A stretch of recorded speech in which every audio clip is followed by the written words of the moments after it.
I love Bad Romance. Thank you. And it's exciting because it's a sort of different direction for you. It's a bigger song.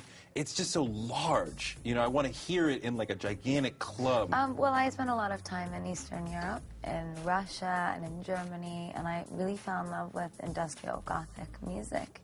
It's very, very niche-oriented, so I thought, what if I did sort of a pop experimentation with, you know, super pop melodies, and I wanted it to be halfway in between my previous work and a departure, something new and bigger. I want your ugly, I want your disease, I want your everything as long as it's free. I want your ugly. I want your disease. Like, I'm like, what? You know, the love is just all-encompassing. Whatever you got, I want it. I want your ugly, I want your disease, all of those things that I'm saying. It's like when you love someone so much and your fear of losing someone is so deep that I want your psycho, I want your ugly, I want all the most disgusting parts of you that you think nobody will ever love.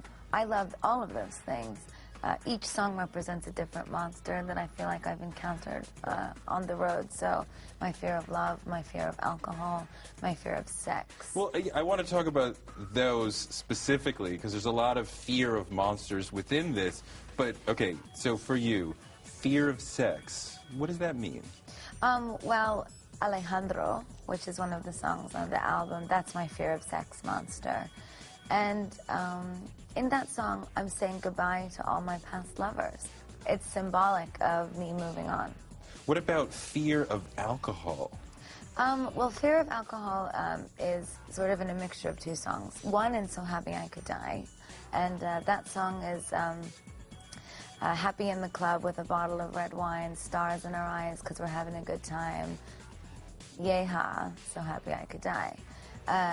It's a fear of that happy place that we get to when we're in an addictive state. I would expect you to have a fear of fame monster in there somewhere. Is there no fear of fame and what it does to a person and how it changes your life? You know, it's very funny because I didn't intend on writing a new album, and that's really what this is. It's a re-release that is my old record attached to an entirely new album. Okay. And when I woke up and it was all done, I hadn't written about fame, and I didn't write about money, and I didn't write about celebrities or paparazzi.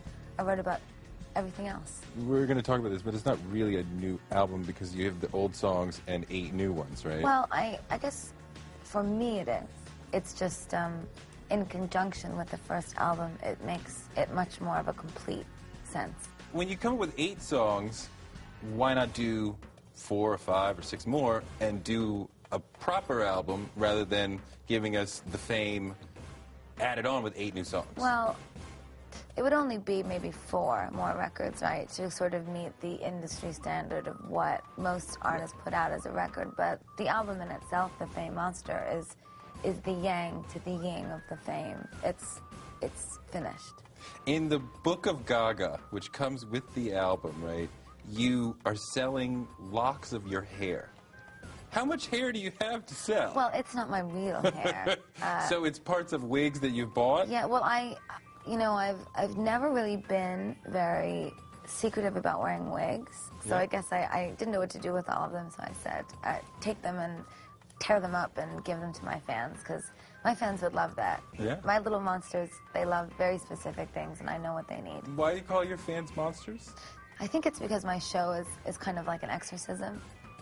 We identify with one another. I see myself in my fans, and they see themselves in me.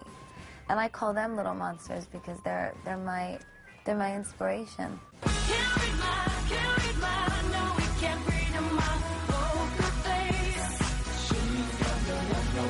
I love Poker Face.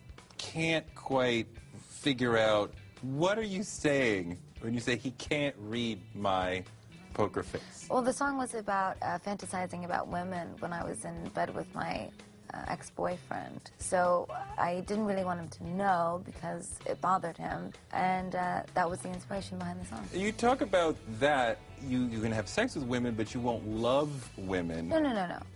Okay, Tell me. That's twisting my words. Tell me. I have loved all women. I love so many women in my life. But you're physical, only physical with women. I've never been in love with a woman in a romantic way. Okay, so, I mean, that's what I meant. But I just wonder why you haven't been in love with the female heart in that romantic way.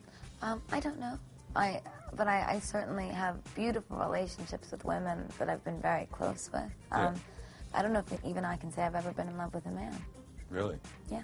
But you consider yourself bi, right? Yeah, I do. I mean, and you said that that letting that be known you regret because you said you are. It seems to some that you're using the gay community to seem edgy, which doesn't. No, that's not true. Okay, tell me. I don't think that's true. I think the gay community knows where I stand. I mean, it does make you seem edgy, but it's not a thing that you're using. It's who you are. That's why I don't really talk about it very much, because then it becomes a thing. A thing. Yeah. That's why I say let's talk about the music. But I am honest about it so that I'm clear. When I hear one of the most famous rappers in the world say something homophobic on the radio, I want people to yell at him.